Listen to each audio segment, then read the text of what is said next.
الحمد لله رب العالمين، والصلاة والسلام على سيد المرسلين وعلى آله وأصحابه أجمعين. أما بعد، فقد قال الله تعالى في كلامه المبارك: إنه لقرآن كريم في كتاب مكنون لا يمسه إلا المطهرون. صدق الله العظيم. وقال نبينا وسيدنا صلى الله عليه وسلم: خيركم من تعلم القرآن وعلمه، أو كما قال عليه الصلاة والسلام. رئيس الحفلة المؤقر وأساتذة الأجلاء وزملاء الأعزة، أريد أن أكتب أمامكم خطبة وجيزة حول الموضوع: القرآن دستور الإنسانية. أيها الإخوان، هل أنتم تعلمون ما هو القرآن الكريم؟ القرآن هو الكتاب الذي نزل الله عز وجل من السماء إلى الدنيا على عبده الحبيب محمد صلى الله عليه وسلم. والقرآن هو الكتاب الذي نزل لهداية الناس إلى الطريق المستقيم. القرآن هو الكتاب الذي فيه شفاء للناس بما في الصدور.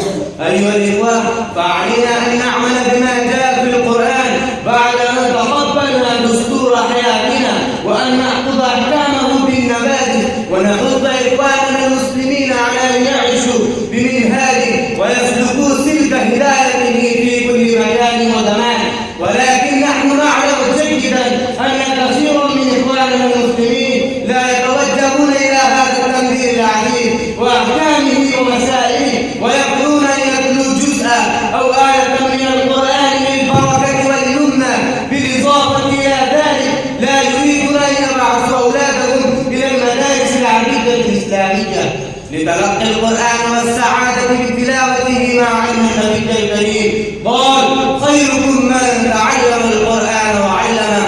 أيها المستمعون، هذا الحديث يحث كل منا على تعلم القرآن بأنفسنا، ويكلف أولادنا بتعليمه وعمله. واعلموا قد فاق أهل القرآن ومن قام بتحفيظه والعاملون على سائر الناس. ومعلم القرآن يحظون بالشرف وعلو المنزلة على غيرهم من المسلمين في الدنيا والآخرة. قال رسول الله صلى الله عليه وسلم: يقال لصاحب القرآن: اقرأ وارتقي ورتل كما كنت ترتل في الدنيا، فإن منزلك عند آخر آية تقرأها.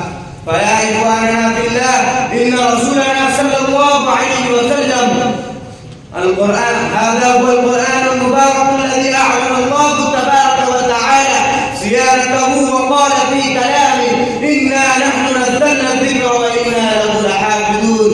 فهل يسكن رجلا تحت السماء بعد إعلان هذه الصيانة يستطيع رجاعه وترضه ويطيق محوه ويقدر على تحريفه وتبديله؟ فيكون الجواب: لا. أنتم تعلمون فرأى العالم رأي العين، وشاهدت الدنيا كلها ثورة كبيرة ضد هذا الكتاب المقدس في أزمنة مختلفة، ولكن فشل كل ثورة وبقي هذا الكتاب محفوظا مأمونا مفيضا نورا، ويستمر إن شاء الله هكذا إلى قيام الساعة.